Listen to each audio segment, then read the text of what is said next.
The wind moved like a ghost over the white expanse, whispering against ridges of ancient ice. In this frozen wilderness, there were no voices, no sounds of life, only the slow breathing of the earth beneath a blanket of snow. The explorers had come from far away, drawn by whispers of something hidden deep within the glacier. Their boots crunched softly against the crusted snow as they advanced, every movement echoing into the vast emptiness. The air was so cold it stung the lungs, and their breath lingered in clouds that faded into the pale horizon. Somewhere beneath their feet, time itself had gone to sleep. The world had changed above, kingdoms had risen and fallen, languages born and forgotten, yet down here, the ice had held its secret with patient indifference. They had spent weeks scanning the glacier, following strange readings that seemed to pulse faintly from within. Machines hummed, drones hovered, and the cold bit at exposed skin with a sharpness that felt almost personal. One of the scientists, a quiet man named Dr. Eleanor Vask, stopped suddenly, his gaze locked on the screen in his hand. Beneath layers of compacted frost and ancient sediment, a shadow appeared, vague at first, then unmistakably human. The crew gathered around, their movements slow, reverent, as if afraid to disturb whatever slept below. The Discovery site fell silent except for the wind. Even the machines seemed to pause, waiting. They began to dig carefully, chiseling through translucent blue ice that glittered like glass. Each strike revealed more of the form beneath: a shoulder, an arm, the faint outline of a face. The ice around the body was clear, untouched by decay. As the light from their lamps passed through it, the figure inside appeared almost alive, as if frozen in the middle of a breath. His features were sharp and still, his eyes closed, his lips pale but unbroken. The explorers exchanged glances, none daring to speak the thought they all shared. They were not merely unearthing a body. They were awakening a story. The ice had preserved every detail. Fragments of leather armor clung to his frame, darkened by time but intact. A blade rested near his side, its hilt engraved with unfamiliar runes. A single bronze amulet hung against his chest, trapped midsway by the freezing storm that had claimed him. Even his hair, long and matted, floated faintly in the frozen water like strands of shadow. Dr. Vask's voice trembled as he whispered, "He's perfect." The words disappeared into the wind almost instantly, swallowed by the immensity of the landscape. Hours passed as they worked to free him. They used heated instruments and careful precision, melting the ice in small increments. With each layer removed, the warrior seemed to come closer to the present, as though awakening from a sleep that had lasted beyond the reach of memory. When his hand finally emerged, curled tightly around a fragment of fabric, one of the team members gasped. The fingers looked too real, too warm, too human. It was as if life had not completely left them. No one spoke for a long time. When the body was finally lifted onto the stretcher, the world seemed to hold its breath. Snowflakes drifted through the still air, landing softly on the frozen form but never melting. The explorers covered him gently, not as scientists with a specimen, but as mourners with the dead. The glacier around them groaned, as if protesting the loss of something it had guarded for centuries. The sound reverberated through the valley, deep and sorrowful. Back at camp, floodlights illuminated the ice block that encased the warrior. Its surface shimmered under the artificial glow, refracting into soft blues and silvers. The team stood around it, watching in silence. There was no celebration, only awe. Every person there felt it, the weight of history pressing down, the fragile boundary between the living and the long departed. The temperature inside the containment tent was carefully controlled, but even through layers of insulation, the cold seemed to seep into their bones. Later that night, as the storm rolled across the horizon, one of the younger researchers remained awake, sitting beside the frozen man. The light of her lantern flickered across the warrior's face. His expression was serene, his brow unlined by pain or fear. She thought of how the glacier must have swallowed him, perhaps during battle, perhaps in retreat. Perhaps he had fallen, and the storm had done the rest, covering him in silence, preserving him for the world he would never know. She wondered what his final thought had been. Outside, the wind howled and shifted, but within the tent, there was a strange calm. The ice glistened faintly as if lit from within, a faint pulse of reflected light that came and went with the lantern's sway. For a moment, the researcher thought she saw his chest move, just slightly. A trick of light and shadow, perhaps, or the mind playing its quiet tricks in the stillness of night. She closed her eyes and listened. The glacier creaked again, distant but deep, like the heartbeat of the earth itself. By morning, news of the discovery had begun to spread. Messages buzzed across radios and satellite channels. An ancient body found perfectly preserved, older than any known civilization of the region. Yet even as the world beyond the ice stirred with excitement, the team remained hushed. They were standing at the edge of something vast and unknown, something that felt less like science and more like memory. When Dr. Vask finally spoke, his words were slow and deliberate. "We've disturbed time," he said softly, "and now time is looking back." In that frozen world, where silence ruled and the air itself seemed to shimmer with secrets, a story long buried was beginning to awaken. The warrior lay still, his heart sealed within the cold embrace of eternity, waiting for the first touch of warmth, the warmth of discovery, and the return of his name to the world of the living. The scientists gathered around the chamber as the block of ice was lowered onto the reinforced table. Cold mist rolled across the steel surface, and the faint hum of refrigeration filled the silence. No one spoke. Their breath formed pale clouds, rising and fading like ghosts in the sterile light. Cameras were positioned, instruments prepared, and every movement was measured with the precision of ritual. For centuries, this man had been untouched by time. Now, the ice that had guarded him began to release its hold. Dr. Vask watched as droplets formed and slid down the crystalline surface, catching the light like tears. He felt a strange sense of reverence, as if standing in the presence of something sacred rather than scientific. When the upper layer of frost thinned, they could finally see him clearly. His skin, pale as moonlight, was intact, stretched smoothly over muscles that still held form. His chest bore faint tattoos, lines and symbols winding across his ribs, faded but distinct. Some resembled the marks of early northern tribes, but others were entirely unknown. Around his neck hung the bronze amulet, now green with age, shaped like a coiled serpent devouring its tail. It was an image of eternity, an endless circle, an omen, perhaps, or a promise. The team photographed everything. No detail was too small, no shadow overlooked. What they were witnessing should not have been possible. They began to remove the surrounding ice with microheaters and fine brushes. Every flake revealed another layer of the past. The warrior's clothing, though hardened and brittle, remained intact enough to identify its weave, animal sinew and plant fiber, dyed with pigments from minerals that no longer existed in the region. On his waist, a belt of carved bone fragments told a story of victories, each fragment etched with the likeness of an enemy's weapon, each mark earned through survival. His blade, short and wide, bore an inscription that the linguists could not immediately decipher. It shimmered faintly under the light, untouched by rust.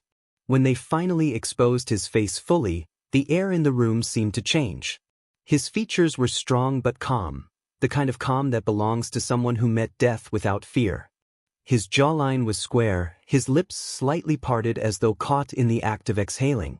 Even his eyelashes remained, delicate and dark against skin untouched by decay.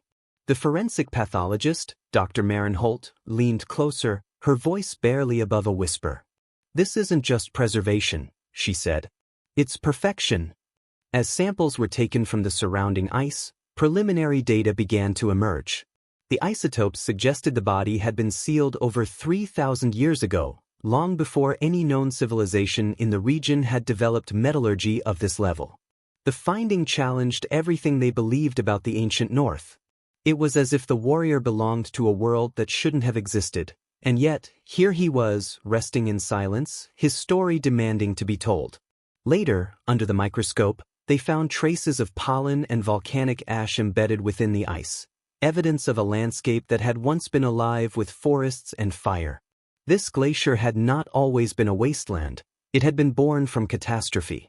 Something had swept through the land, freezing it in a single violent breath. The warrior, it seemed, had been caught at the heart of it. The realization left a hush over the lab.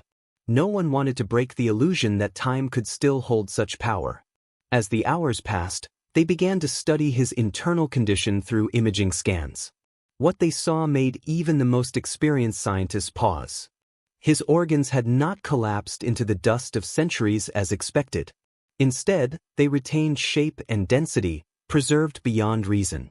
His heart was perfectly encased, visible through the faint translucence of the surrounding tissue.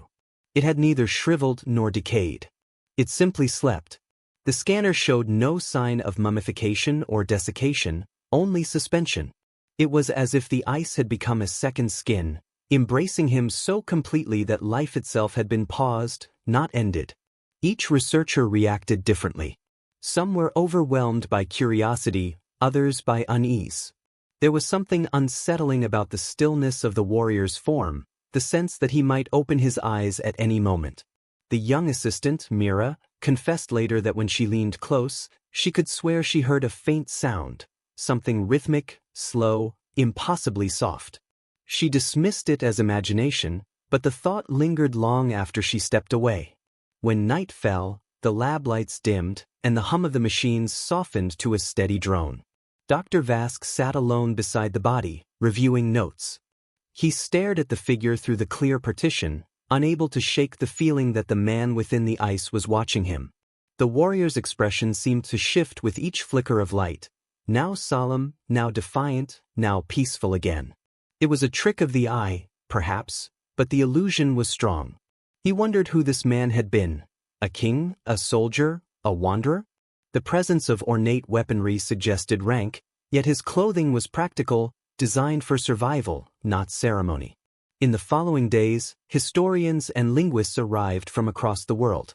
They studied the runes on the blade and amulet, tracing connections to myths of northern warriors who fought not merely for conquest, but to guard something sacred. The markings on his body were compared with cave etchings found hundreds of miles away. Slowly, a pattern began to form, a forgotten language of devotion and war, of sacrifice and preservation. This man had not been lost accidentally. He had been sealed away with intention, as if his death had served a purpose. The discovery grew beyond science. It became a meditation on mortality and time, a reminder that even in the most desolate corners of the earth, humanity had left echoes of meaning. The researchers began to refer to him not as the specimen, but as the guardian. The name felt right. There was something about his posture, even in stillness, that radiated strength and calm. The warrior had not simply perished, he had chosen to remain. As dawn broke on the fifth day, the ice finally melted away entirely. The warrior lay upon a sterile white surface, his hands still clutching that fragment of cloth, a remnant of something or someone he had held dear. No one dared to pry it from his grasp.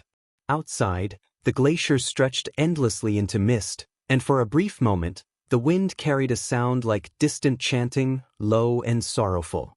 The team froze, listening, hearts trembling with the same awe they had felt on the first day. The past, it seemed, was not as silent as they had once believed. The wind that howled over the glacier had once been warm.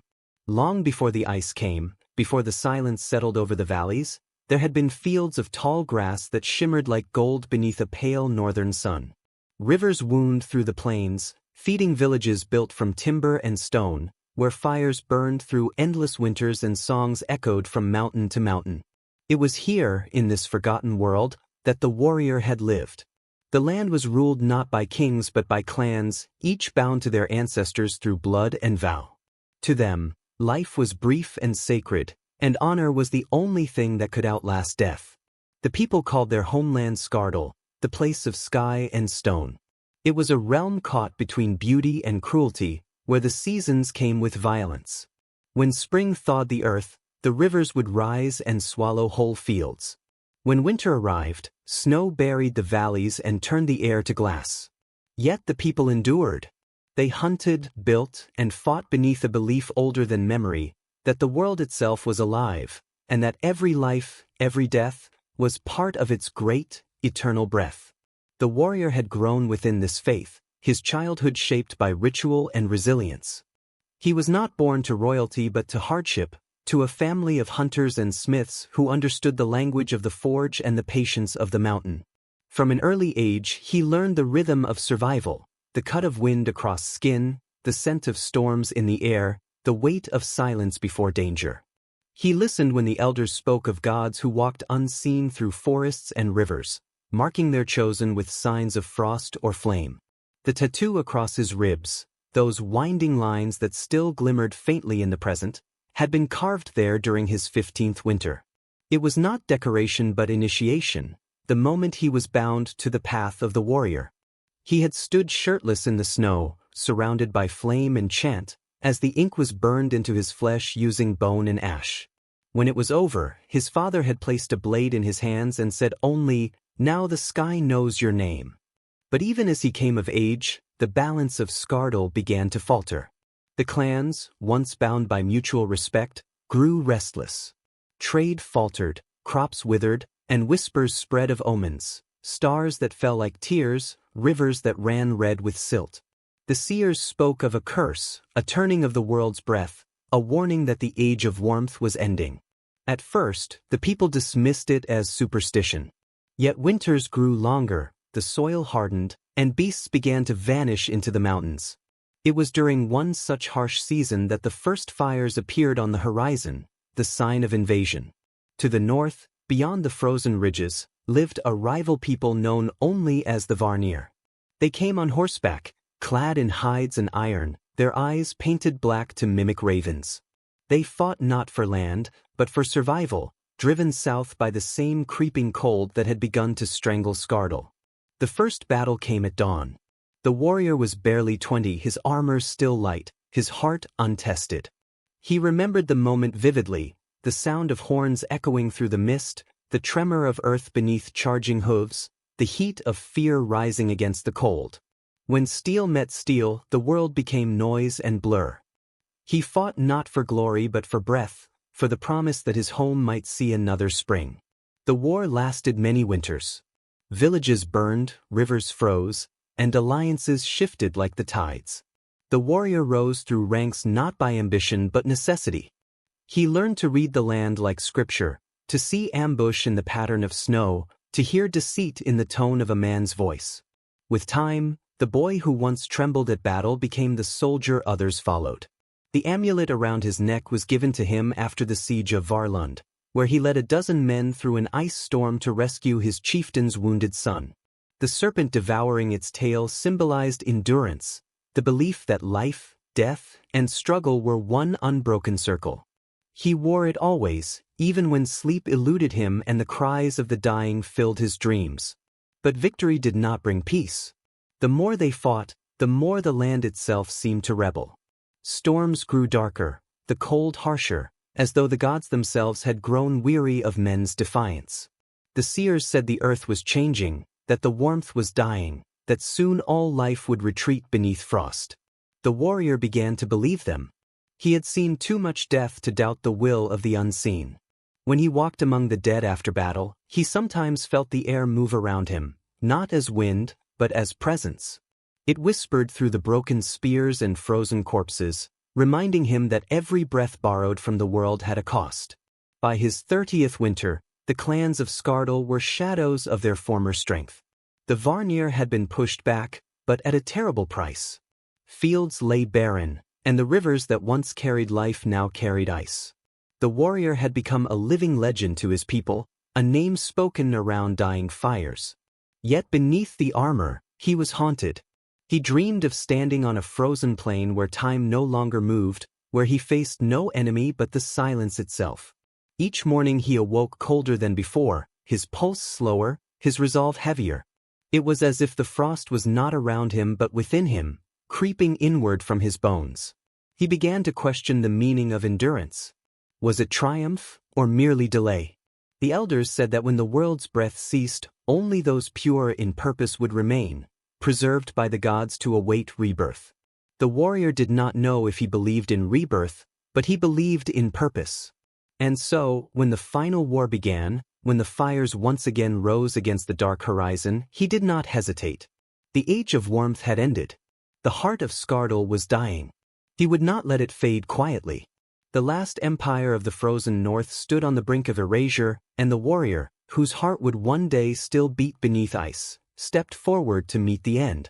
The sky above was bruised with clouds, the ground cracked with frost, and the breath of every man hung heavy with dread. Yet in that moment, beneath the shadow of extinction, he felt something close to peace. The circle was closing. The serpent had found its tail. And though he could not know it, his name was already being carried into eternity, waiting for the day when the ice would remember. The warrior's life had begun in a valley that smelled of pine and river stone, a place where mornings came wrapped in mist and the world felt vast and endless. His earliest memories were of watching his father at the forge, iron glowing orange, sparks dancing like fireflies against the dark. His father's hands were scarred, strong, and steady, shaping metal into purpose with a rhythm that seemed older than words. "Every blade remembers its maker," he would say, pressing the cooled iron into water that hissed and steamed. The boy believed him. He believed that everything, stone, wind, fire, had memory. That belief would become the core of his being. From his mother he learned silence. She spoke little, but when she did, her voice carried the calm weight of the forest. She taught him to listen, to the whisper of snow before it fell, to the cry of crows before a storm, to the pause in the wind that meant something unseen was near. "The earth warns those who listen," she told him. The boy listened. Even as a child, he moved quietly through the woods, learning to walk without breaking the frost beneath his feet. When he was old enough to lift a spear, his father took him to the edge of the valley where the mountains began. "You will learn to fight," he said, "but never to kill without reason. Blood spilled without cause stains more than the hands." His training began at dawn and ended long after the sun dipped behind the peaks. The first lessons were not of weapons but of endurance. He would be told to stand barefoot in the river until his legs went numb, to climb the ice cliffs with only rope and instinct, to run across the fields until his breath burned in his chest. "Strength is not in the arm," his father said, "but in the will that commands it." Over years, that will hardened. His body grew lean, his movements precise, his patience deep as the roots of the trees around him. When he finally held a blade of his own making, his hands did not tremble. He trained among others, boys and girls of his clan, all dreaming of becoming protectors of Skardal. Some fell to injury, some to fear, others to pride. He did not seek rank or recognition. He sought only mastery, the quiet perfection of motion that came when body and intent became one.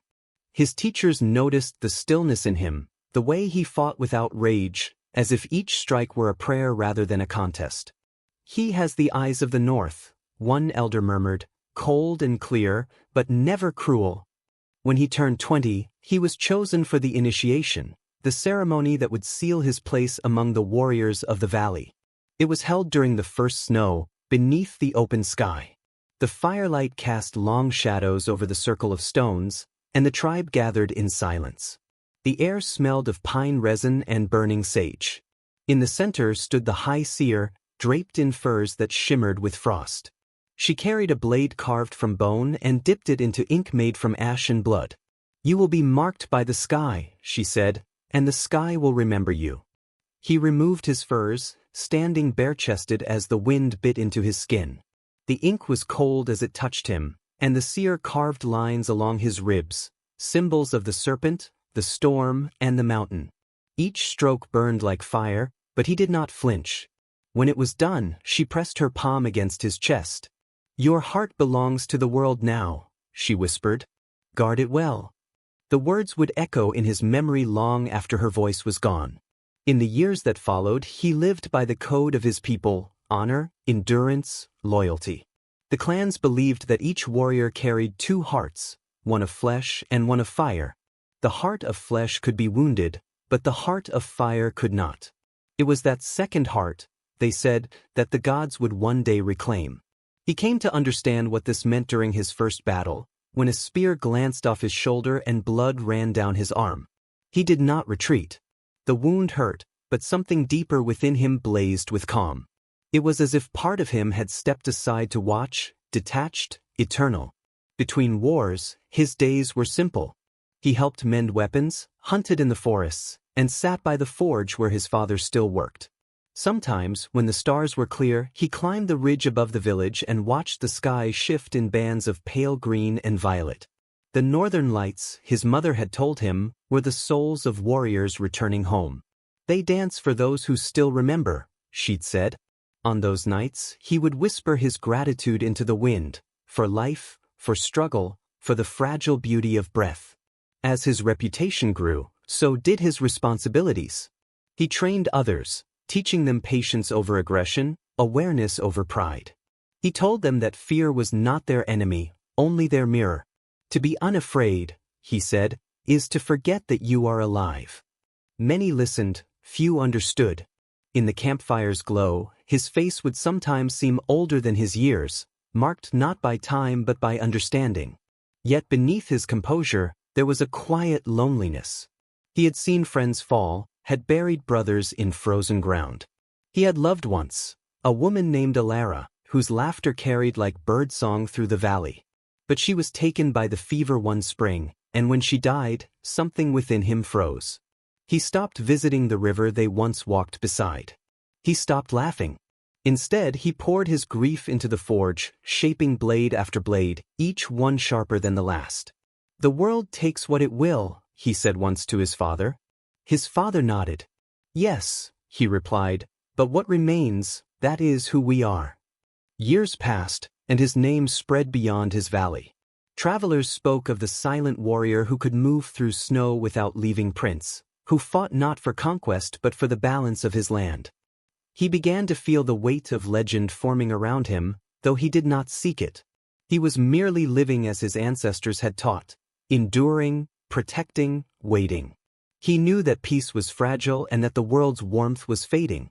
He could feel it in his bones each winter, in the way the rivers froze sooner, in the way the birds no longer returned. The world was preparing for something. He did not know what. On the night before his final campaign, he sat alone beside a dying fire.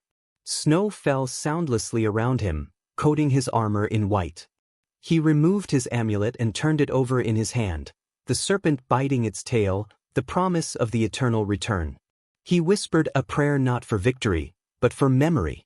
"If I fall," he murmured to the flames, "let the earth keep my story." The fire flickered, and for a heartbeat, it seemed to answer. The frozen plains stretched endlessly, a world of white and silver where the sky met the snow in a seamless horizon. The wind carried the bitter scent of frost, cutting through furs and armor alike. The warrior stood at the edge of his camp, watching the Varnir encampment across the valley. From this distance, their movements were small shadows against the icy expanse, yet he could feel the weight of their presence pressing like gravity. Each rider, each horse, each raised banner marked a threat that was both distant and immediate. The air was thick with anticipation, the calm before violence. He drew his breath slowly, feeling the chill seep into his lungs, steadying his body for what was to come. The battle had begun in whispers days before, raiders on the outskirts, scouts falling silent, fires burning in remote villages. The warrior had led his men through frozen forests and across frozen rivers, positioning them where the ice could serve as both shield and trap. His strategy was simple in principle but complicated in execution: force the enemy across the brittle surface, and let the frozen river become a grave for arrogance. He reviewed the plan again in his mind, his fingers tracing the contours of his blade. Every step had been rehearsed in thought, every contingency considered. Yet he knew that war rarely followed thought to the letter. Chaos would come, and with it, the test of all his training. As dawn broke, a pale orange light filtered across the valley, glinting off icy ridges and glimmering weapons. The Varnir advanced, their ranks tight, their banners snapping in the cold wind. The warrior signaled to his men with a subtle motion, and they shifted into position, crouched low, silent. The snow beneath their boots compressed softly, muffling sounds, making them nearly invisible against the white landscape. For a moment, time seemed suspended, as if the glacier itself were holding its breath. Then, as a distant horn echoed from the enemy lines, the world ignited. The first clash was brutal yet swift. Spears met shields, The sound of metal striking metal rang like thunder. The warrior moved through the melee with a measured grace, each strike calculated, each defense precise. He was a conductor in a symphony of chaos, guiding the rhythm of survival with steady hands. His men followed his lead, their fear tempered by his presence. The Vanir were skilled, ruthless, and numerous, yet the warrior's understanding of the land gave his side an advantage. Ice cracks beneath feet, hidden hollows, and drifts became traps and barriers, bending the battlefield to his command. Amid the struggle, he noticed a rider trying to flank their position, a shadow that threatened to undo all their careful planning. With a roar that cut through the din, he charged, his blade flashing in the morning light. The clash was sudden and violent. The rider fell, his body disappearing into a drift of snow. The warrior felt no joy, only the sharp clarity of survival. Every move, every strike, every decision carried weight. In these moments, he was not a boy, not a son, but a force entwined with the frozen land, an extension of the cold itself. Hours passed, the battle stretching across the expanse like a frozen river of motion and sound. Bodies fell, snow stained dark with blood, and the wind carried the cries of the wounded. Yet even amid the carnage, the warrior maintained a strange composure, a rhythm that guided his men, steadied their fear, and kept the chaos from consuming them entirely. He moved among the injured, offering brief words of encouragement, pulling a man from the path of a falling spear, and lending strength where exhaustion threatened to claim it. His presence was a quiet anchor in the storm of violence. The sky shifted as the sun climbed, clouds rolling in to dull the light, casting long shadows over the battlefield. The temperature dropped further, and frost began to bite through clothing and armor. Men stumbled, their limbs stiff with cold, yet they pressed forward, driven by the warrior's example. The enemy faltered at points, their formation breaking, their confidence shaken. The warrior seized each opening, moving with patience and precision. Each maneuver was deliberate, as if choreographed by both instinct and strategy honed over years of survival. By mid-afternoon, the battle reached its zenith. The warrior found himself surrounded briefly, the Vanir pressing from all sides. He held his ground, spinning and striking with fluidity, his blade a blur. Time seemed to slow, every movement crystallized, every heartbeat magnified. He was aware of each swing, each dodge, the shiver of snow underfoot, the distant echo of horns, and the silent prayers of those who followed him. In that moment, the battlefield became a stage where life and death performed an intimate dance, and he was both participant and observer, fully alive yet almost removed, his focus absolute. As evening fell, the surviving Vanir began to retreat, their ranks broken, morale shattered. The warrior surveyed the field, chest heaving, breath visible in the bitter air. Around him lay the remnants of a conflict that would be remembered for generations, a testament to endurance, strategy, and the unyielding will of a man who had learned to move in harmony with the frozen world. His men looked to him, eyes wide with exhaustion and awe. They had survived not merely through skill, but through the quiet authority he had carried across the snow. Night descended quickly, and the battlefield grew still except for the moaning wind. Fires burned along the periphery, illuminating the frozen forms of both friend and foe. The warrior walked among the fallen, touching the hilt of a weapon here, the shoulder of a comrade there, offering silent respect to those who had given their last breath. The cold was relentless, but it was matched by a deeper, quieter warmth, the understanding that survival was not victory alone, but the preservation of something greater. In the aftermath, the warrior realized that this battle, though decisive, was merely one thread in a tapestry of struggle. The land itself had been altered, the rivers shifted, the ice deepened in places, and the snow carried whispers of what was yet to come. He felt both triumph and weariness, a duality that would follow him always. As he looked toward the horizon, pale with the last rays of the sun, he knew that the frozen plains had witnessed not only a clash of men, but the shaping of a legacy. Each footprint in the snow, each broken weapon, each tremor of fear and courage, was a note in a story that would endure long after the frost claimed the fields once more. The aftermath of battle was a heavy silence, punctuated only by the groan of the wind and the distant cracking of ice.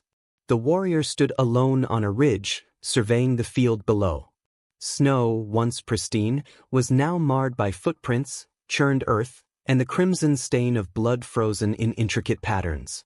Bodies lay scattered, their forms pale against the white landscape, some still grasping weapons, others curled as though in final prayer. He knelt beside a young fighter from his own clan, a boy not yet 20, whose eyes stared wide with disbelief and exhaustion. The warrior's hands hovered over him, steady and warm, pressing against the frozen fabric of a tunic to find a pulse. Nothing. The boy was gone, swallowed by the cold, and yet the warrior remained composed, honoring both the fallen and the fragile survivors alike. The wind tore across the valley, carrying with it the acrid smoke of fires still burning on the horizon. The Varnier had fled, leaving traces of destruction, shattered carts, splintered weapons, and half-burned encampments. As the warrior moved through the remnants, he felt the weight of every decision he had made, the lives he had spared, the strikes he had taken, the paths he had chosen. Each choice had been necessary, yet each left a mark, a small scar in the endless ledger of survival.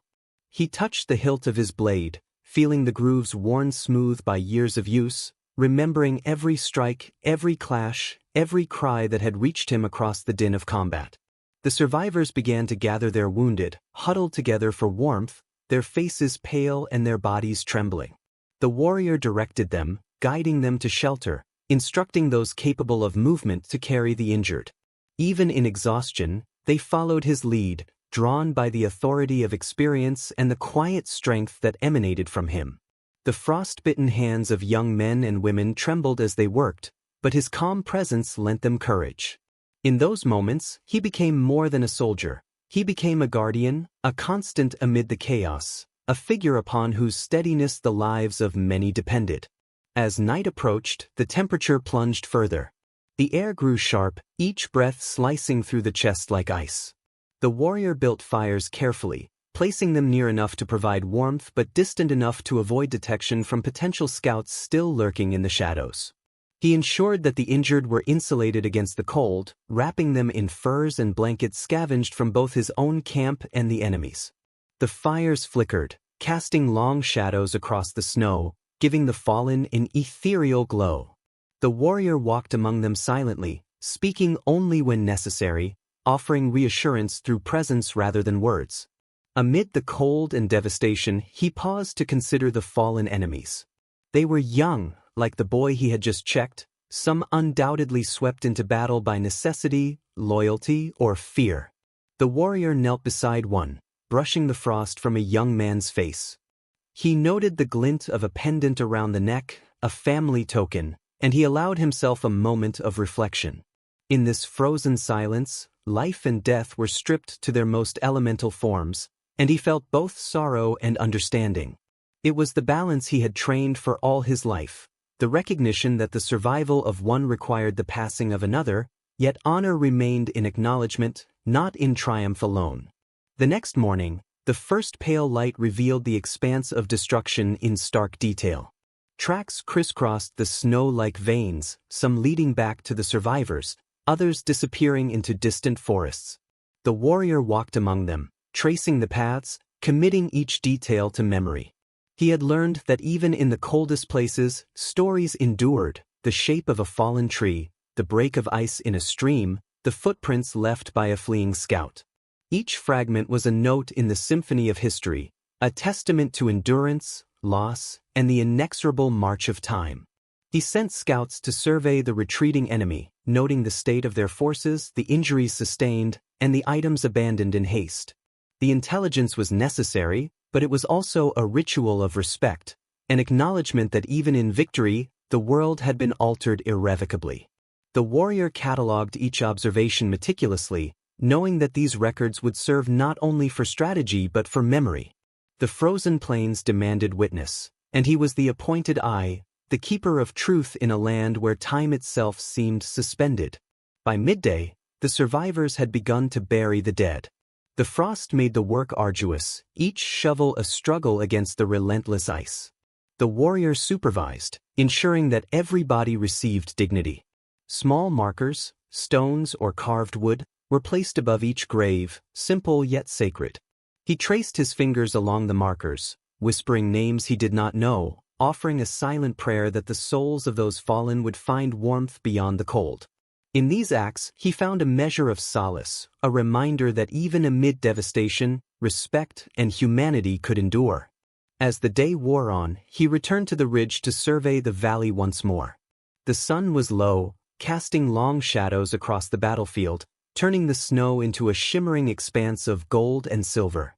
He allowed himself a moment to breathe, to feel the cold sink into his bones, and to reflect on the cost of survival. Each life preserved had been hard-won, each death was a scar etched into the landscape. Yet he understood that this was the way of the world, a lesson encoded in every frozen field, every fallen comrade, every gust of wind that cut across the valley like a blade. As evening approached, he gathered his men and began the long trek back to their stronghold. The snow had hardened, the wind carried a bitter promise of the coming night, and each step was measured. The survivors moved slowly, some leaning on makeshift crutches, others carried by their peers. The warrior led the way, his figure a steady silhouette against the fading light. Though exhausted, he remained vigilant, scanning the horizon for threats, aware that even in victory, danger lingered like a shadow. The cold wind bit at their faces, but the warmth of purpose, of survival, carried them forward. That night, when they finally reached shelter, fires were rekindled, and the wounded were tended. The warrior removed his armor and allowed himself a brief moment of reprieve. He sat in silence, staring into the flames, feeling the heat contrast sharply against the icy ache of his limbs. Memories of the battlefield replayed in his mind, the young boy's gaze, the clash of steel, the rhythm of motion, the smell of frost and blood intermingling. And yet, beneath the exhaustion, there was a quiet satisfaction. He had endured. His men had endured. The land had witnessed both struggle and resilience, and the story of that day would live on, carved into memory as sharply as the frost that encased the world outside. The nights after battle were always the hardest. The air was sharper in the dark, every shadow stretched into menace, every creaking timber and snapping ice amplified in the silence. The warrior sat alone near the last fire of their encampment, staring into the glowing embers as they hissed and popped. Around him, his men slept in fitful shifts, blankets wrapped tightly, furs pulled over heads to keep out the chill that seeped into bones. Even in rest, they were alert to the slightest movement, the faintest sound, a lingering fear that the enemy might return under cover of darkness. But he felt no fear, only a quiet, watchful calm, like a hawk perched above the valley, seeing everything yet untouched. Memories of the day's struggle replayed vividly in his mind, the clash of steel, the flurry of snow-streaked armor, the cries of the wounded, the fleeting terror in young faces as they scrambled for cover. He thought of the fallen, both friend and foe, and allowed himself a long, slow exhale that seemed to draw the bitter cold from his chest. In the frozen north, death was never distant. It hovered at every step, every movement, every breath. To survive meant more than skill. It meant patience, observation, and the willingness to embrace the inevitability of loss without surrendering to despair. The warrior understood this intimately, and it was what set him apart from others. He rose and walked slowly along the perimeter, his boots crunching softly in the hard snow, inspecting the perimeter, checking the traps and alarms his men had set. Every detail mattered. A single misstep, a single overlooked shadow, could spell disaster in a land where the wind itself could kill by frostbite. He paused at the edge of a ridge, peering into the valley below. The battlefield lay quiet now, the fires reduced to embers, the scattered bodies frozen in place like statues. The cold had claimed them, preserved them, turning their final moments into an eternal tableau of struggle and endurance. He felt a pang of sorrow but also a profound respect. The land had witnessed everything, and it would remember long after voices faded. In the dim light he inspected the wounded. Some were asleep, faces pale under frostbitten cheeks, others shifted uneasily, murmuring dreams that mingled with the wind. He knelt beside one man, a veteran whose leg had been shattered by a spear. The warrior adjusted the blankets around him, applied warmth where he could, and whispered a promise: they would survive this night. The men trusted him, not merely because of his skill in battle, but because his calm authority carried a weight beyond words. To follow him was to find safety in a world ruled by uncertainty, to feel that even amid chaos, some force moved steadily, unbroken, unshakable. He wandered to the edge of the camp, where a cluster of Varnir remnants had been left behind, wounded or hiding. Though they had been enemies, he observed them quietly, considering the lives that might still be saved. His people believed that every life held value, even in war. Mercy was a measure of true strength. He motioned to two of his men, who approached cautiously and tended to the injured enemies, offering water and warmth. The warrior watched in silence as care and survival intertwined. The act was simple, yet in it lay a profound truth. The line between life and death, friend and foe, was more delicate than any blade. The hours passed slowly. The wind carried stories from distant ridges, whispers of ice shifting and snow collapsing in unseen places. He listened, attuned to every sound, every change, the way a predator senses movement through brush. His mind drifted briefly to the legends of his ancestors, the tales of warriors who had faced impossible odds, who had endured storms, blizzards, and marauders, yet whose names were remembered because they did not falter in the cold. He felt their presence in the wind, guiding him, reminding him that survival was not just for the living but for the memory of those who had fallen before.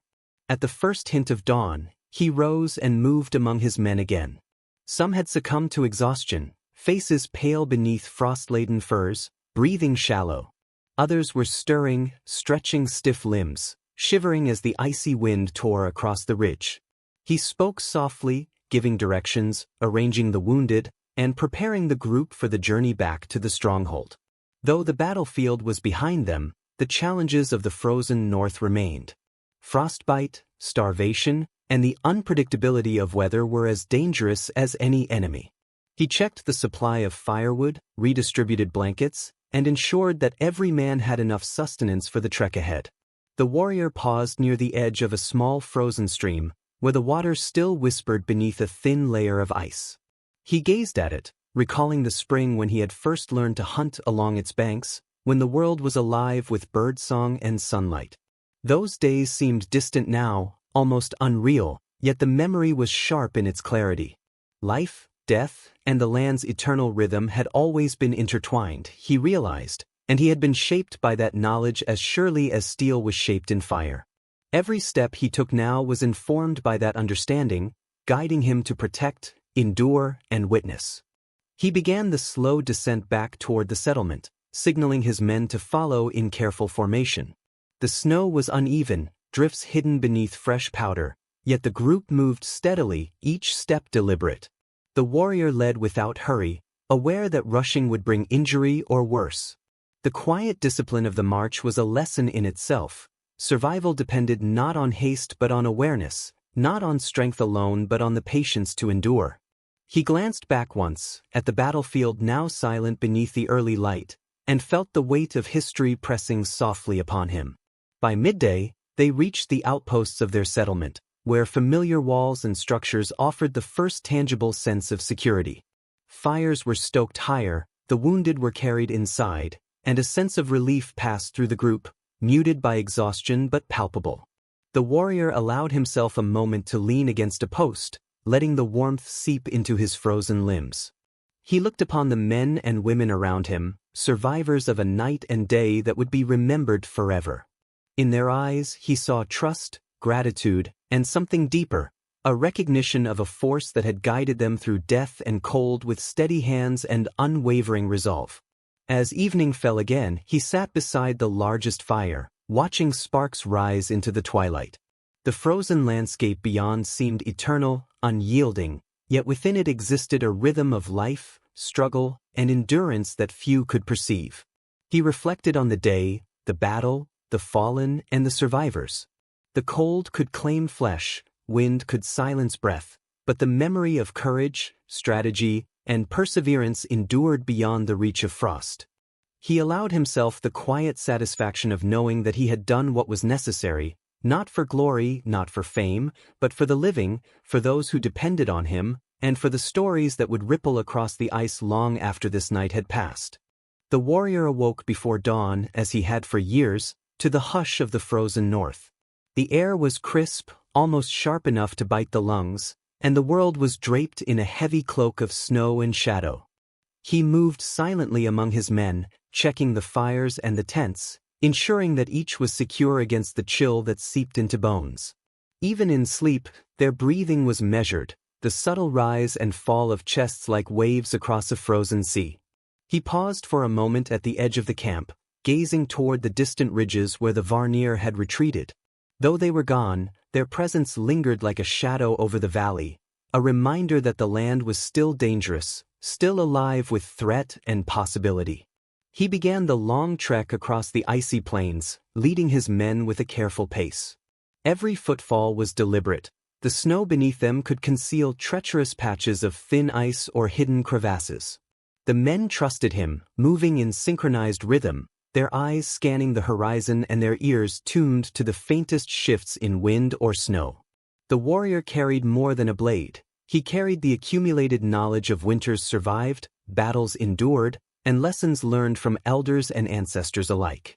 Every choice was precise, every motion economical, born of years of training and the innate understanding of a land that could both sustain and destroy. The journey was arduous.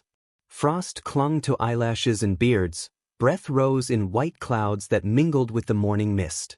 The warrior's thoughts wandered to the lives lost during the last battle, the young boy whose pulse he had felt vanish under his hands, and the veteran whose leg had been shattered. Death was omnipresent here, yet so was life, the resilience of his people, their courage in the face of the unyielding cold.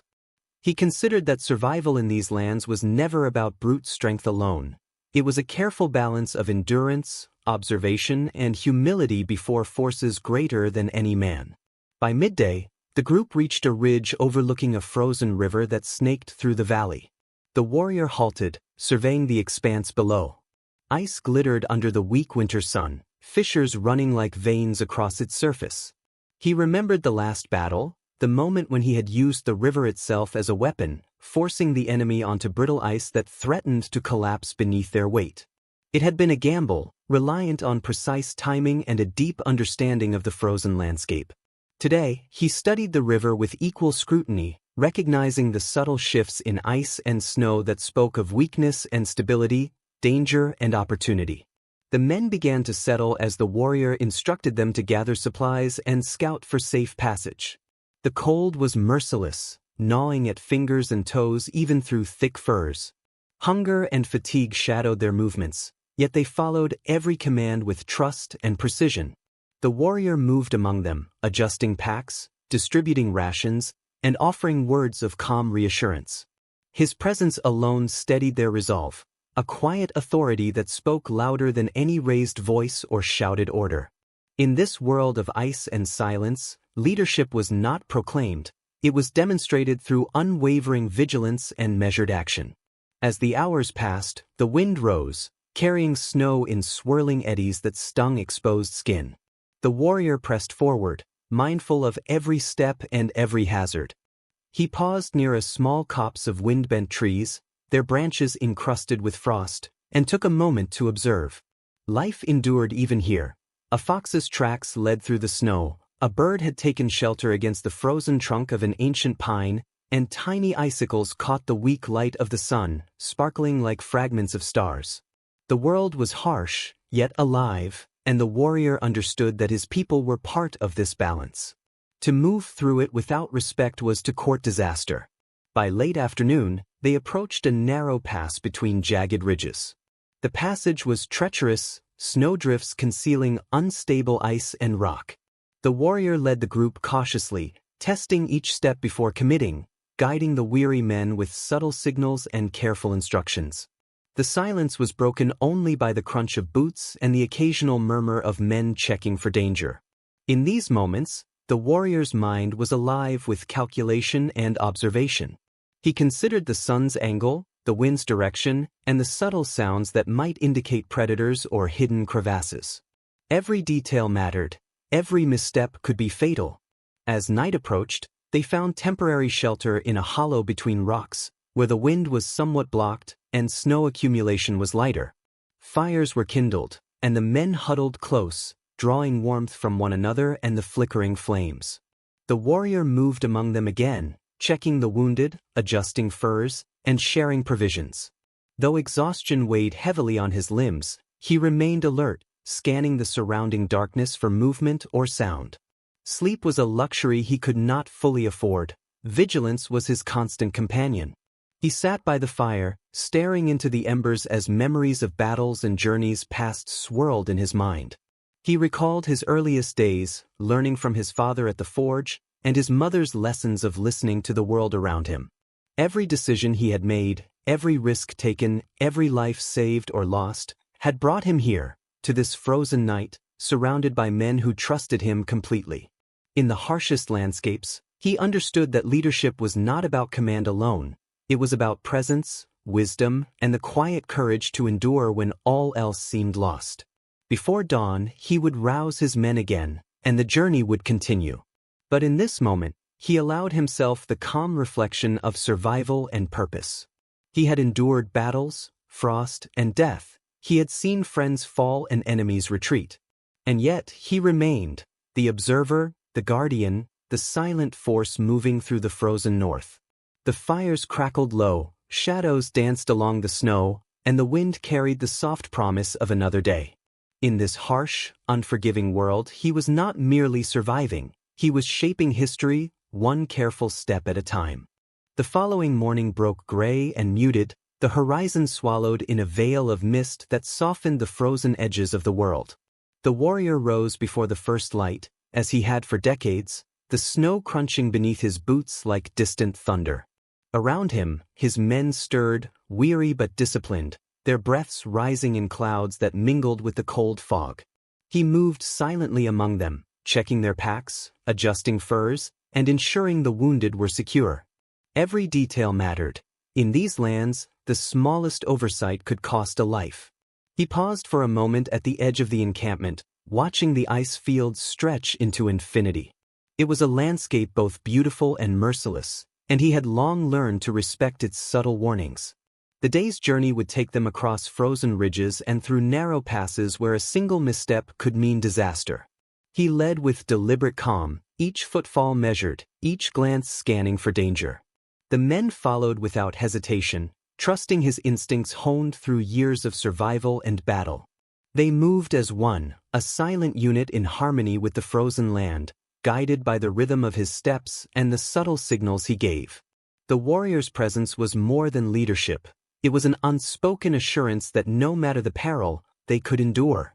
In his steady gaze, they found courage that strengthened their own resolve. As they traversed the snow-covered ridges, the wind bit sharply at exposed skin, carrying the scent of ice and distant pine. The warrior's mind wandered briefly to the battles past, recalling the clash of steel and the cries of the wounded. He remembered the young boy lost in the previous engagement, the veteran who had fought to his last breath, and the faces of those who had survived, staring wide-eyed into the frozen horizon. Each memory was a thread woven into the tapestry of his life, a reminder that survival demanded both vigilance and compassion. He adjusted his grip on his blade, feeling its familiar weight, the balance honed over years of practice and countless encounters with death.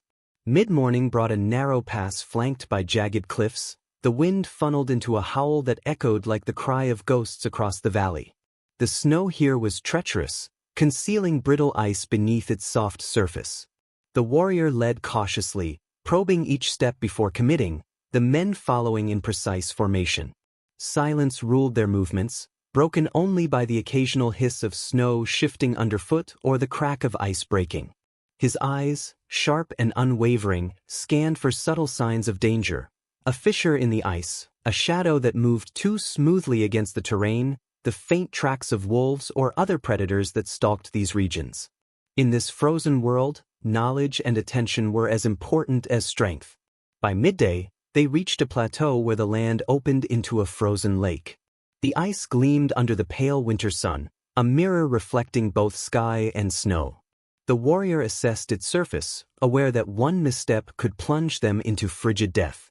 He instructed the men to distribute their weight, to test the ice with poles, and to move with careful rhythm.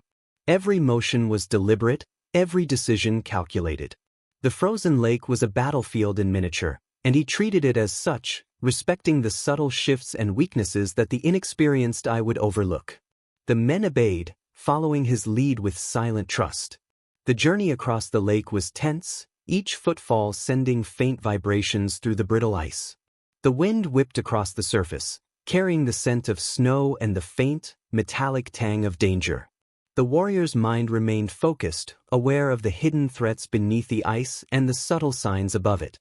He noted the patterns in the snow, the way the ice responded to weight, and the faint cracks that suggested underlying instability. The men moved steadily, guided by his experience and intuition, aware that any lapse in concentration could prove fatal. Each careful step was a negotiation with nature itself, a dialogue between human endurance and the unforgiving land. As they reached the far shore, the warrior paused to survey the landscape ahead. The land rose into rolling hills, forests dark with frost, and valleys carved deep by glaciers long past. The journey was far from over, yet the moment offered a rare pause, a breath in the unrelenting march of survival. He allowed his gaze to linger on the horizon, seeing the world as it truly was, beautiful, harsh, and eternal.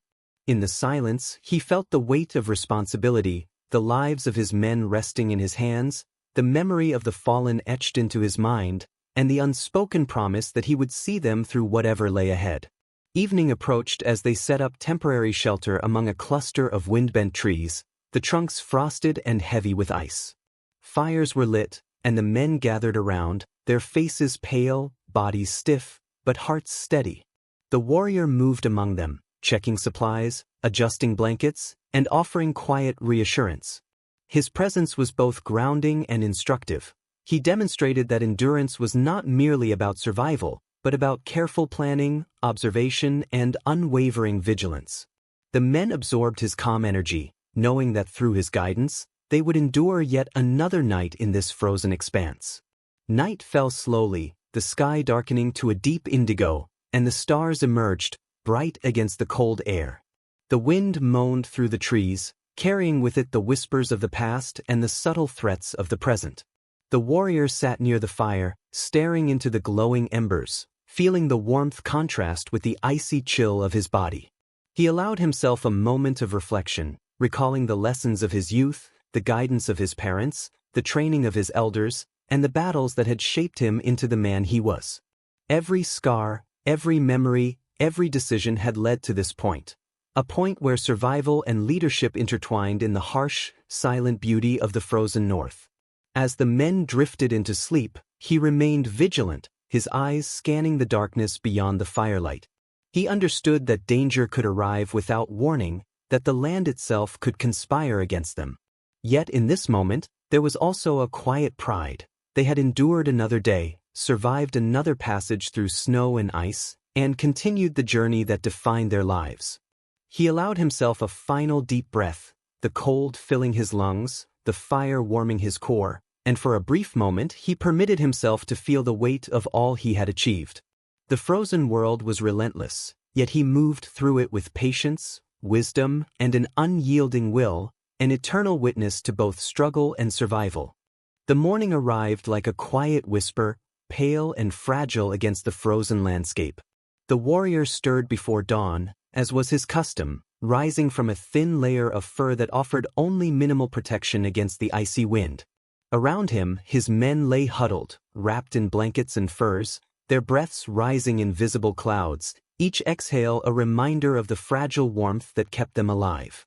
He moved silently among them, checking on the wounded, adjusting supplies, and ensuring that no one had succumbed to frostbite overnight.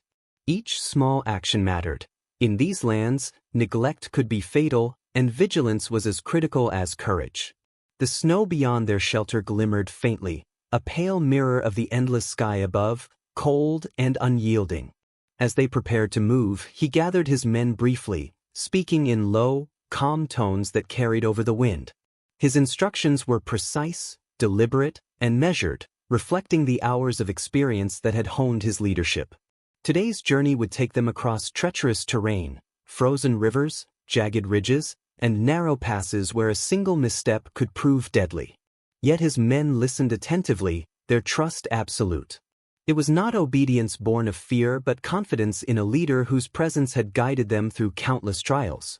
Every word, every glance, every subtle motion communicated assurance and strategy. They set out in silence, the snow crunching beneath their boots in rhythmic cadence.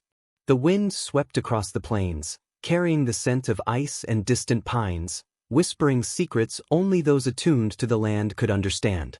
The warriors' eyes scanned constantly, noting subtle changes in the terrain, the faint cracks in frozen streams, the thin layers of ice hidden beneath soft snow, the signs of recent predator activity.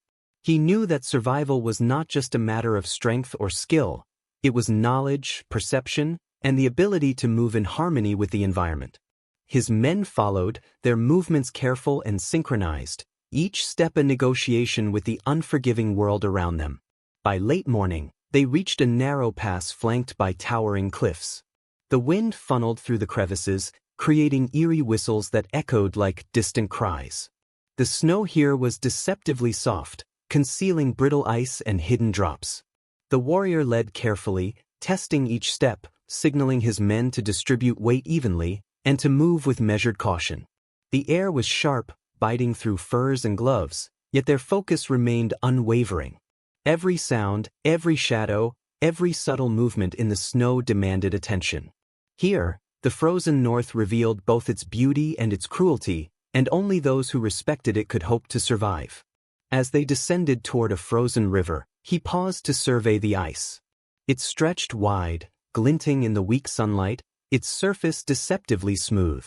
Memories of prior battles across similar rivers resurfaced, the moments when careful calculation had saved lives, and the moments when inattention had cost them dearly. The warrior instructed the men to use long poles to probe ahead, to test the ice for stability, and to follow in a single line. The crossing was slow and tense, every step carried the weight of potential disaster. Yet through patience and precise leadership, they moved steadily, the frozen river yielding beneath their combined skill and caution. Halfway across, the wind intensified, slicing through furs, stealing warmth from exposed skin. He adjusted his cloak, offering brief encouragement to the trailing men. The cold was merciless, yet the warrior's presence brought calm. He moved among them, checking balance, guiding weight distribution, and ensuring that every step was deliberate. Here, amid the vast, frozen expanse, leadership was not just about command. It was about presence, awareness, and quiet guidance. Each man's life depended on his vigilance, and he bore the responsibility with unflinching resolve. Upon reaching the far shore, they paused briefly to rest, replenish energy, and survey the land ahead. The terrain rose into rolling hills and frost-covered forests, the path forward both challenging and beautiful. The warrior noted subtle signs in the snow, tracks of deer, traces of predators, and the faint impressions of previous travelers. He considered each detail, understanding that awareness of the environment was as critical as any weapon in their survival.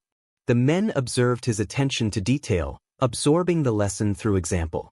Here, in the frozen north, the land itself demanded respect, patience, and reverence.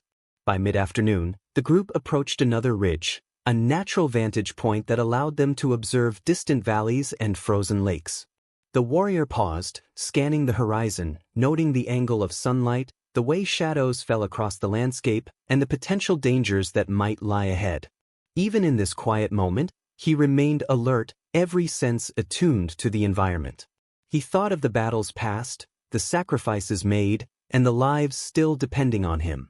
Each step taken had been deliberate, each decision measured, and the journey was far from over. Yet his calm determination set the tone for the group, reinforcing their trust and focus. As evening approached, they established temporary shelter in a grove of frost-laden trees. Fires were lit, and the men gathered close, seeking warmth and comfort against the encroaching cold.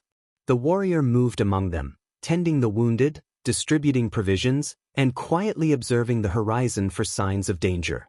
Though fatigue weighed heavily on his body, his vigilance never wavered. The survival of his men, the continuation of their journey, and the preservation of knowledge and memory rested upon his unwavering presence. Night settled over the frozen landscape, a canopy of stars glittering against the deep indigo sky. The wind whispered across the plains, carrying with it both threat and serenity.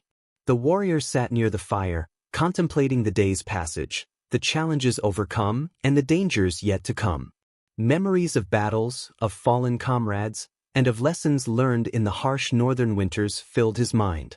He understood that leadership was a balance of courage, knowledge, patience, and presence, qualities that ensured not only survival but the enduring spirit of those who followed him. As the men slept under furs and blankets, he remained watchful, eyes scanning the darkness, ears attuned to the faintest shifts in wind or snow. The frozen world demanded vigilance and respect, and he embodied both. Though exhaustion tugged at his limbs, he allowed only a moment's reflection, appreciating the perseverance of his men, the beauty of the land, and the intricate balance between life and death that defined their existence. The night stretched long, silent except for the whisper of the wind, yet through it all he remained, the steady, unyielding force guiding them across a world both merciless and magnificent. Autumn descended on the valley with a quiet inevitability, painting the landscape in shades of amber, gold, and crimson. The air carried the crisp scent of fallen leaves and the distant tang of smoke from early hearth fires, signaling preparation for the approaching winter. Einar walked among the villagers, observing the subtle shift in mood that the season brought. There was a sense of urgency tempered by reflection, as harvests needed to be gathered, repairs completed, and defenses readied against the harsh months ahead. Yet beneath the practical concerns, a deeper rhythm resonated, a reminder of the passage of time, the cycles of life, and the impermanence of victory and peace alike. The work of leadership during this season demanded meticulous attention. Einar coordinated harvests, ensuring food was stored equitably and that no family went hungry. He inspected fortifications, reinforcing weak points that could become vulnerabilities during winter's storms or from opportunistic attacks. Every decision required foresight, balancing immediate needs with the long-term sustainability of the valley. In this, he discovered a new dimension of responsibility, the awareness that survival depended as much on planning and prudence as it did on courage and skill in battle. A misstep now could undo months of careful rebuilding and imperil lives, a weight he carried with solemn diligence. Sigrid continued to be a steadfast presence, working alongside Einar yet allowing him the space to exercise judgment and authority. Her contributions were subtle but profound, counseling villagers, mediating disputes, and ensuring that the moral lessons of mercy and cooperation were reinforced across the community. She did not seek recognition or authority. Her influence manifested in the trust and respect she inspired. Einar observed her closely, understanding that leadership could exist beyond the sway of fear or obligation, that it could thrive in the quiet cultivation of human connection, empathy, and guidance. Together, they formed a balance of strength and conscience, action and reflection, which proved vital in the delicate interlude before winter's return. During the autumn weeks, Einar encountered reminders of the broader tensions beyond the valley. Scouts brought news of shifting alliances among neighboring clans, skirmishes along distant fjords, and whispered ambitions of rival jarls testing the limits of existing truces. These reports were unsettling, a reminder that the world beyond the valley remained unpredictable and often cruel. Yet Einar approached each development not with rash aggression, but with careful consideration. He weighed responses, anticipating both immediate effects and long-term consequences. In doing so, he honed a philosophy that integrated moral judgment with pragmatic leadership, the understanding that mercy could coexist with vigilance, and that strength expressed through wisdom could surpass the results of brute force. The villagers, too, reflected the changing season in their attitudes and actions. Harvest festivals were modest yet celebratory, a mixture of gratitude and anticipation. Children played in the falling leaves, learning both the joys and the responsibilities of life in the north. Farmers shared techniques, passed down from generation to generation, ensuring continuity of knowledge and resilience. Einar's presence in these moments was not as a ruler demanding obedience, but as a participant in shared survival, A steady figure guiding without overshadowing, teaching without dictating, demonstrating the principles that had begun to define his approach to leadership. The relationship between Einar and Sigrid deepened further during this time. They spent hours discussing not only the immediate needs of the valley, but the philosophical underpinnings of their choices. Conversations wandered through reflections on justice, the nature of courage, and the legacy of one's actions. Sigrid's insights often challenged Einar to consider possibilities he had not previously entertained, encouraging him to reconcile his warrior instincts with the emerging moral compass that guided his decisions. Their bond grew not from romance alone, but from a profound alignment of values, vision, and shared purpose, an understanding that true strength included the capacity to preserve life as fiercely as one would defend it. As the harvest drew to a close, Einar also devoted time to reflection on his past actions and their consequences. He remembered the first battles he had fought, the men he had killed, the choices he had made under pressure, and the flickers of mercy he had begun to practice even amid violence.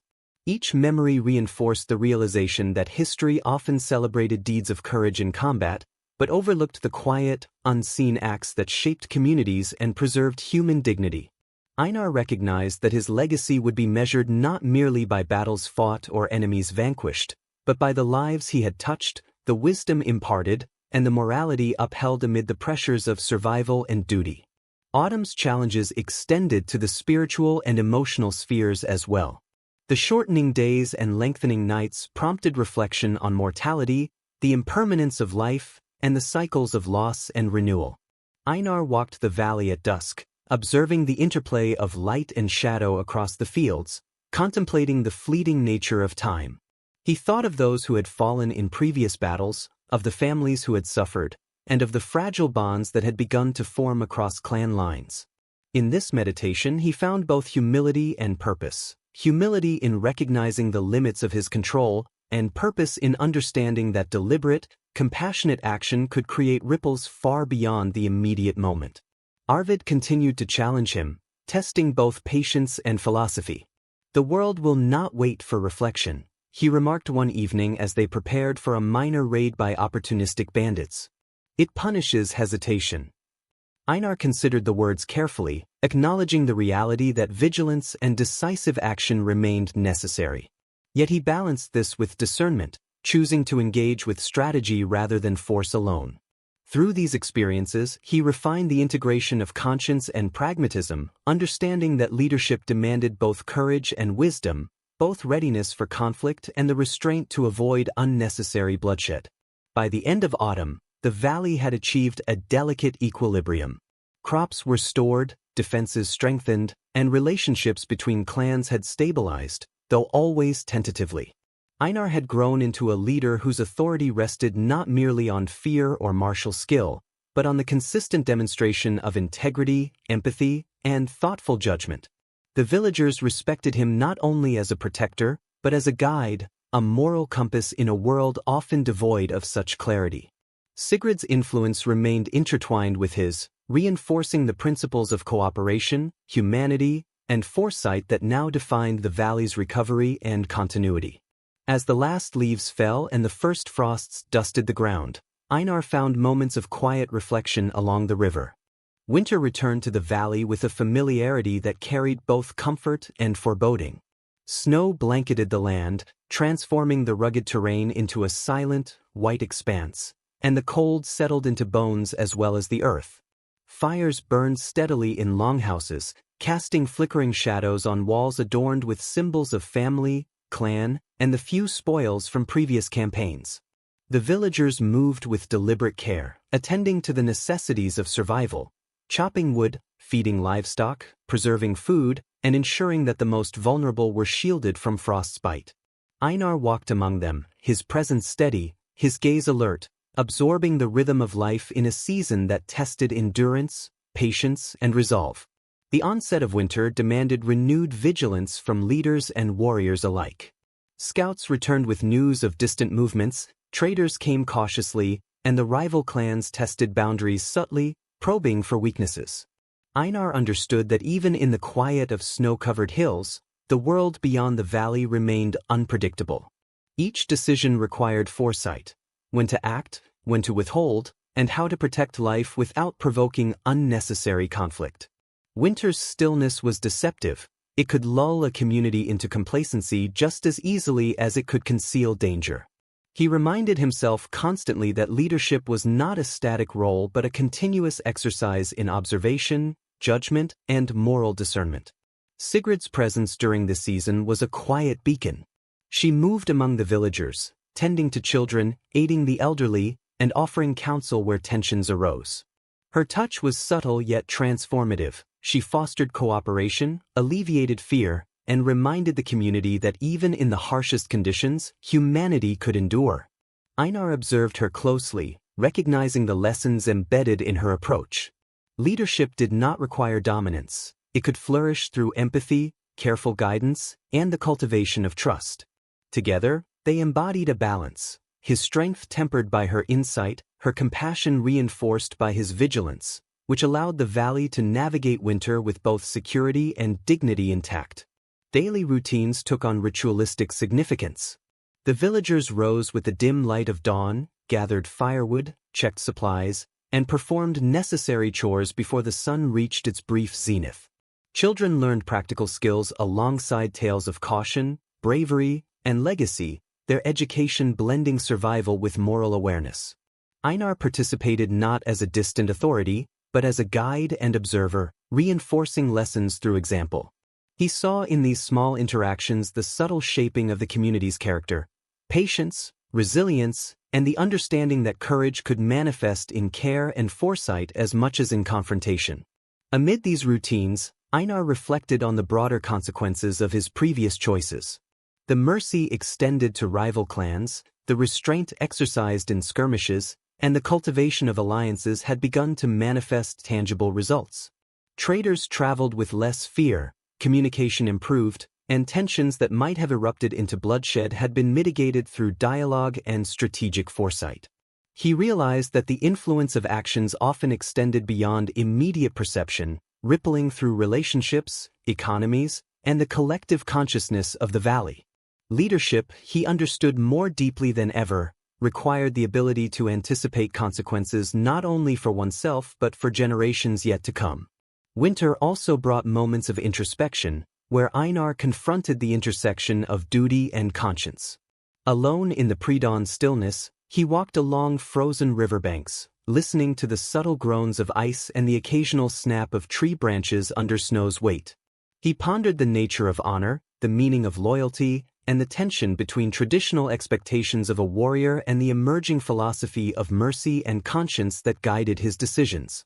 Memories of past battles surfaced, the cries of the wounded, the faces of the vanquished, and the small gestures of mercy he had extended despite the chaos. Each recollection reinforced his belief that true strength encompassed restraint, wisdom, and the capacity to uphold life even amid the harshest circumstances. The relationship with Sigrid deepened in quiet, unspoken ways. They worked side by side in the longhouses and across the valley, discussing strategy for survival, sharing observations about the land, and contemplating philosophical questions about justice, courage, and the legacy of their actions. These interactions, though subtle, had a profound effect on Einar. He began to internalize the principle that leadership required moral clarity as much as physical skill, and that influence was often more enduring when exercised through respect, guidance, and integrity rather than fear or domination. Their companionship became a living model of the balance between strength and empathy, action and reflection. Einar also devoted time to the spiritual and symbolic aspects of winter. He observed the patterns of animal behavior, the cycles of day and night, and the resilience of life that persisted beneath the snow. These observations reinforced his growing awareness of interconnectedness, how individual actions, small or large, affected the broader web of existence. He considered the ways in which courage could be expressed through protection, mercy, and foresight, understanding that survival in the north depended not solely on physical might but on wisdom, patience, and moral judgment. Each day in the frost-laden landscape became an opportunity to refine these principles and embed them within both himself and the community he led. As winter deepened, tensions with neighboring clans remained ever present but subdued. Einar used the season's stillness to strengthen alliances, clarify misunderstandings, and establish channels of communication that would prevent minor disputes from escalating into violence. He negotiated with firmness yet tempered by restraint, ensuring that the integrity of the valley remained intact. The men under his command observed his methods and gradually adopted similar approaches, learning that measured action, informed by conscience, could achieve far more than brute force alone. Arvid, initially skeptical, began to recognize the merit in these methods, though he remained the voice of caution regarding potential threats and the necessity of readiness. The culmination of these efforts was visible in the behavior and morale of the villagers. Confidence, born of security and trust, replaced fear. Cooperation and empathy became the unspoken currency of daily life. Children learned not only practical skills but also the values of resilience, kindness, and moral courage. The valley, once ravaged by conflict and isolation, now stood as a testament to deliberate, conscientious leadership, a living example of how strength could coexist with compassion and wisdom, even in a land as unforgiving as the North. The world outside the valley began to stir once again as the grip of winter loosened, though the scars of the harsh months still clung to the land. The snowbanks began to recede slowly, the first hints of spring breaking through the frozen earth. The long months of cold had tested not only the endurance of the valley's people but also their resolve. They had weathered the storm, both literal and metaphorical, and now they stood at the threshold of a new season, not as survivors of a brutal winter but as stewards of a fragile peace that had taken root in the heart of the valley. As the snow receded, the once quiet landscape became a battleground for new challenges. The thaw revealed the full extent of the damage to the land, crops, and infrastructure.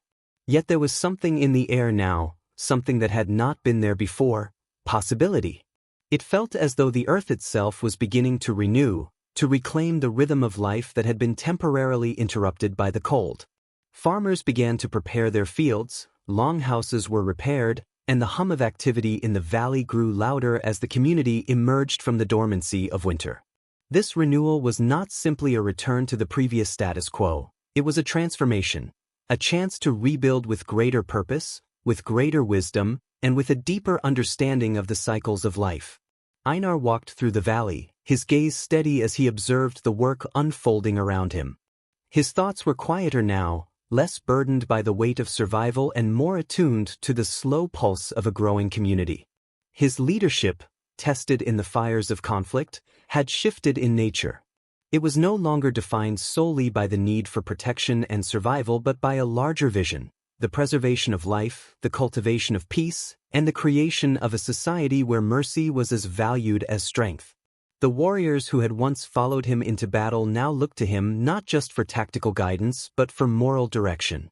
His leadership was rooted in values that transcended the immediate, values that would shape the future of the valley for generations to come. Sigrid remained a constant presence, moving through the valley with the same quiet grace that had first drawn Einar to her. She worked beside him, sharing in the labor of reconstruction, but her influence had always been something more. Her presence had become a foundation for the valley's recovery, a reminder that leadership was not about dominance but about fostering growth, both in the land and in the hearts of the people.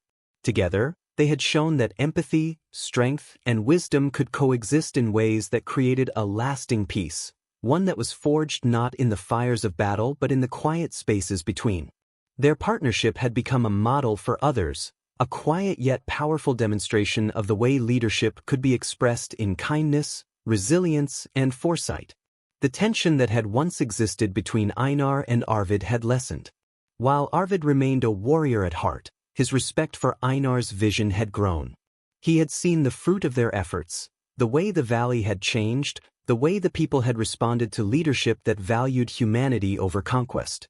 There were still moments when Arvid's instincts rebelled against the slow pace of peace, when his desire for decisive action resurfaced, but these moments were fewer now.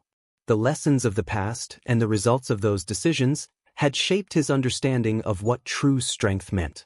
Einar had not merely led his people to survive, he had led them to thrive, to find a way to live together in peace without abandoning their heritage, without dishonoring their past. In the quiet of the valley's new season, Einar and Sigrid spent their evenings walking along the banks of the river, talking of the future and reflecting on what had been achieved.